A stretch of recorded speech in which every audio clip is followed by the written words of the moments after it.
बिस्मिल्लाहिर्रहमानिर्रहीम अस्सलाम वालेकुम नाज़रीन। आज की वीडियो में हम बात करेंगे यूके का केरल वीज़ा। बहुत सारे लोग जो हैं मुझे इन्होंने कमेंट सेक्शन में कहा है जी कि यूके के केरल वीज़े के बारे में जी वीडियो बनाएं। तो जी आज की वीडियो मैंने बड़ी डिटेल से बनानी है यूके केरल वीज़ा के हवाले से। अगर आप लोगों ने फ़्रॉड से बचना है, अगर आपने अपनी जमा पूंजी को ज़ाया होने से बचाना है, तो बराए करम मेरी इस वीडियो को पूरा देख लें ताकि आपकी रहनुमाई हो सके और आपकी आने वाली नस्लें बच सकें। तो एज़ यूजुअल रिक्वेस्ट कि प्लीज़ चैनल को सब्सक्राइब कर दें और घंटी के बटन को ज़रूर दबा दीजिएगा। सबसे पहले मैं 2 सेकंड में बता दूं कि यूके के केयर का मतलब क्या होता है। देखिए आसान लफ्ज़ों में केयर का मतलब जो होता है वो होता है जी देखभाल करना। अब जो देखभाल करना जो होता है उसमें हर तरह का काम आता है, like house hold, housekeeping, house cleaning वगैरह वगैरह, छोटे मोटे काम करने जैसे ग्रोसरी करवा देना। जो पर्सन जो है वो डिसेबल है या वो नहीं बाहर जा सकता, ग्रोसरी करवा देना, घर का काम काज कर देना, उसको कंपनी देना, उसका फ्रेंडली बातचीत करना वगैरह वगैरह। तो ये सारी चीज़ें जो है आपकी ड्यूटी लग सकती है। अब आपको केरल की जो जॉब जो है वो केरल सेंटर में मिलेगी या केरल सेंटर आपको किसी के घर में भी ड्यूटी लगवा कर दे सकता है। ये बात आपने ज़हन में रखनी है। अब आपको काम जो करना है वो मैंने आपको बता दिया है। इस वीज़ा पर जो है केरल वीज़ा पर ज़्यादातर जो है ख़वातीन जाना पसंद करती हैं क्योंकि ये उनकी मर्ज़ी का और ज़रा उनके मतलब का काम होता है, और मर्द हज़रात भी जाते हैं, लेकिन ज़्यादा तादाद जो है पाकिस्तान और हिंदुस्तान से इसमें ख़वातीन की तादाद जाती है। अब जो पर्सनल केयर जो होती है उसके लिए भी आपको कहा जा सकता है जी कि आपको पर्सनल केयर भी देनी है जहाँ भी आपकी ड्यूटी लगेगी। अब पर्सनल केयर में आपको पता है, अब आपने किसी को वॉशरूम में लेकर जाना है, तो वॉशरूम में जब आपने लेकर जाना है तो आपने उसको हर तरीके से और हर तरह से उसके जिस्म का हर हिस्सा साफ़ भी करना है। वहाँ पर एक्सक्यूज़ नहीं चलेगा। तो अगर किसी ने उसको कोई वॉशरूम में, आपको पता है कि किस किस्म के काम होते हैं, क्या करना होता है, क्लीनिंग का वगैरह वगैरह। तो अब जब भी आपने केरल वीज़ा को अप्लाई करना है, चाहे वो मर्द हो या खातून हो या कोई भी हो, तो आपने ये चीज़ें ज़रूर ज़हन में रखनी है कि आपको इस तरह के काम करने पड़ सकते हैं किसी की पर्सनल केयर के भी। इसके अलावा जो दूसरा लूप होल है, लूप होल तो नहीं, मतलब है इसका एक बैड पॉइंट ये है कि जी एक खातून एक साहब आए थे जी यूके से, उन्होंने भी मुझे बताया था कि जी बाज़ औक़ात ऐसी जगह पर भी आपकी ड्यूटी लग जाती है जो लोग मेंटली डिसेबल भी होते हैं। अब उन साहब की उन्होंने बताया कि उनके कोई जानने वाले थे, उनकी एक ड्यूटी एक खातून के घर में लग गई। वो खातून बेचारी मेंटली डिसेबल थी। अब वो क्या करती थी, वो खातून जब शाम के कुछ 4-5 बजते थे वो चीखना चिल्लाना शुरू कर देती थी, और क्योंकि वो अकेली थी, डिप्रेस थी, वो कुछ उसकी फैमिली बैकग्राउंड कुछ रीजंस वगैरह थी, तो लिहाजा आपको ये भी जहन में रखना है। तो इस तरह के लोगों के साथ भी आपको जो है डील करना पड़ सकता है। तो ये चीज़ भी आपने ध्यान में रखनी है। अगर आप ये समझते हैं पाकिस्तान, हिंदुस्तान या कहीं से भी आपका तल्लक है कि अगर आप इस तरह के वल्नरेबल पीपल्स को, जो कि नॉर्मल पीपल नहीं होते, अगर आप इस तरह के लोगों को डील कर सकते हैं या आपको प्रीवियसली एक्सपीरियंस है, तब आप यूके का केरल वीज़े का सोचें। अदरवाइज़ मैं समझता हूँ ये एक वेस्ट ऑफ टाइम है और मनी है, कोई फ़ायदा नहीं है।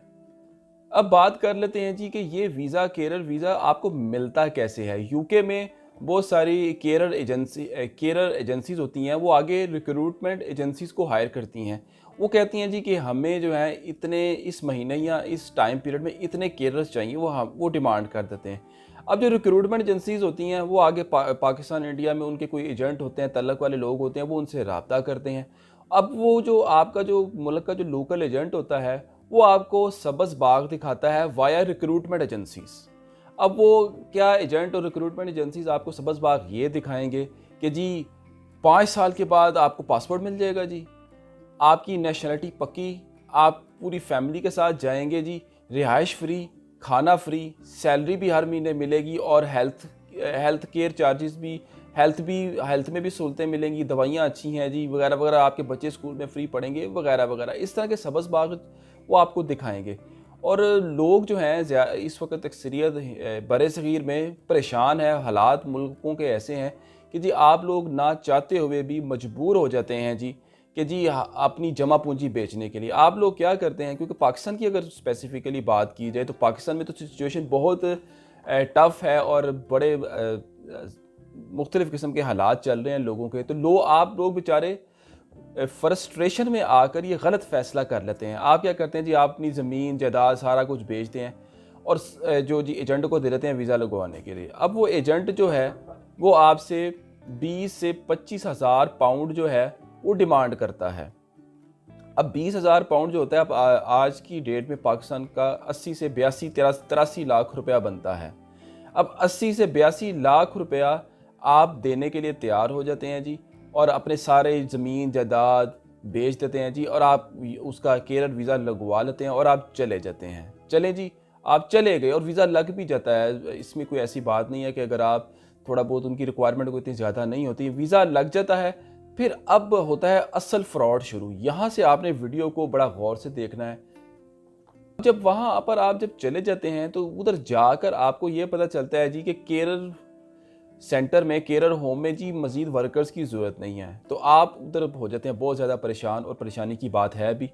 फिर जब आप लोग केरल रिक्रूटमेंट एजेंसी को इंसिस्ट करते हैं जी, देखिए जी हम इतने पैसे लगा कर आए हैं जी, अब हमने इधर भूखे तो नहीं मरना जी, हमारे खर्चे हैं, ये है वो है, हमें जॉब चाहिए। वो जब आप उनको थोड़ा बहुत ज़रा तरीके से इंसिस्ट करते हैं तो फिर वो आपको एक लॉलीपॉप देते हैं। वो लॉलीपॉप क्या है जी, कि जी हाँ फ़िलहाल हमारे पास वैकेंसी नहीं है, जो ही वैकेंसी आएगी हम आपसे रब्ता करेंगे। अच्छा, आप उसके बाद आप चले जाते हैं। फिर आप थोड़ा बहुत फिर उनको इंसिस्ट करते हैं जी, फिर उसके बाद वो क्या करेंगे जी, वो आपको जब भी कोई वैकेंसी आएगी वो आपको पार्ट टाइम रख लेंगे, पार्ट टाइम के लिए जॉब दे देंगे, 15 घंटे पर वीक या 20 आवर्स पर वीक। अब 20 आवर्स पर वीक में आपका फैमिली के साथ गुजारा नहीं होना। आप मियाँ बीवी, 2-3 आपके बच्चे भी होंगे, 3-4-5 लोग तो गए होंगे ना आप। तो फिर होता क्या है जी, नतीजा ये निकलता है जी, आपके घर में पड़ने शुरू हो जाते हैं फाके, क्योंकि आप अपनी जमा पूंजी सब कुछ बेच बाच कर, कश्तियाँ जलाकर आप यूके पहुंचे होते हैं, तकरीबन 80,000 लाख 90 लाख करोड़ के आसपास लगाकर। जब आपके घर में फाके पड़ते हैं तो फिर आप परेशान हो जाते हैं, फिर देखा नहीं जाता जी बच्चे भूखे हैं। तो फिर आप लोग क्या करते हैं जी, फिर आपका जो स्टेटस जो होता है वो एक किस्म का टाइप ऑफ इलीगल शुमार होना शुरू हो जाता है, जब आपको जॉब ही नहीं मिल रही। फिर आप बैक होम में अपने वीज़ा एजेंट के साथ रब्ता करते हैं, जिसको आपने 20,000 पाउंड दिया होता है। वो एजेंट क्या कहता है जी, वो कहता है जी देखिए जी, हमारी तो आपके साथ डील हुई थी सिर्फ वहाँ पहुँचने तक की। हमने आपका वीज़ा लगा, आप पहुँचे, अब आप जाने, आपका काम जाने, अब हम आगे ज़िम्मेदार नहीं हैं। तो जी एजेंट आपको फिर इस तरह धोखा दे देता है। वो आपकी ज़िम्मेदारी नहीं लेता और लेनी भी नहीं चाहिए उसको, ये तो आपका सोचने का काम है। फिर उसके बाद क्या होता है जी, आपका स्टेटस टाइप ऑफ इलीगल शुमार हो जाता है अगर आपको कोई जॉब ही नहीं मिलती। फिर आपके पास जो ऑप्शन बचती है पूरी, वो ये बचती है जी कि या तो आप वापस आ जाएँ, या फिर आप अनदर 20 से 25,000 पाउंड खर्च करें और जी उसका एक किसी नई केरल कंपनी में वीज़ा स्विच कर लें। तो फिर आप एक दफ़ा और 70 से 80 लाख रुपए खर्च करेंगे, तो ये आपके लिए भी पॉसिबल नहीं है। तो फिर आप फंस जाते हैं उधर जाकर, फिर आप ना वापस आ पाते हैं, ना उधर सर्वाइव कर पाते हैं। तो नतीजा क्या निकलता है, आप इलीगल हो जाते हैं। और जब इलीगल होते दौरान आप पकड़े गए तो पकड़े गए, ना पकड़े गए तो फिर ना पकड़े गए।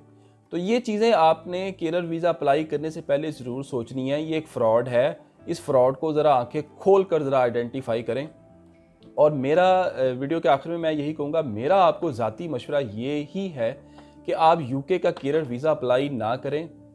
ये बहुत एक्सपेंसिव है, 20 से 25,000 पाउंड, 80 से 90 लाख रुपए में आप अपने मुल्क में भी बहुत कुछ कर सकते हैं अगर आप करना चाहें। और नहीं भी तो इतने पैसों में आप कई और दूसरे छोटे छोटे मुल्क हैं, वहाँ पर भी आपको कुछ अपॉर्चुनिटीज़ एक रीज़नेबल मिल सकती है।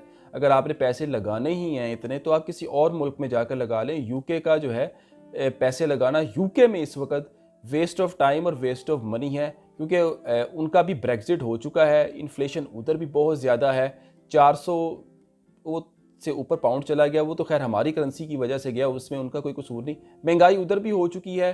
और सुनने में ये भी आ रहा है कि यूके जो है डिपेंडेंट वीज़ा, जो स्टूडेंट डिपेंडेंट वीज़ा है, वो भी ख़त्म कर रहा है नेक्स्ट ईयर से। अभी ग्रेस पीरियड गालिबन चल रहा है। तो यूके के अपने हालात भी कोई इतने पॉजिटिव नहीं हैं।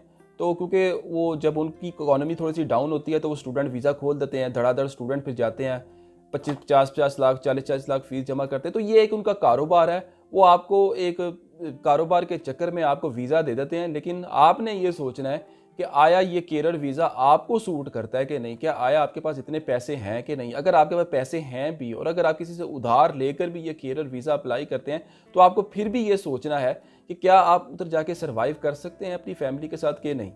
ये चीज़ें सोचने वाली है। कमेंट सेक्शन में ज़रूर हमारी हौसला अफ़ज़ाई किया करें और हमें जो है सराहा ज़रूर करें, ताकि क्योंकि आपके जो कमेंट्स हैं हमारे लिए एक फ्यूल का काम करते हैं, ताकि हम लोग जो हैं मैं और मेरे जैसे लोग जो हैं काम करता रहें। तो आप हमें ज़रूर आगाह किया कीजिए अपनी राय से कि आपको वीडियो कैसी लगी। बहुत शुक्रिया, अब तक के लिए इतना ही। अल्लाह हाफ़िज़।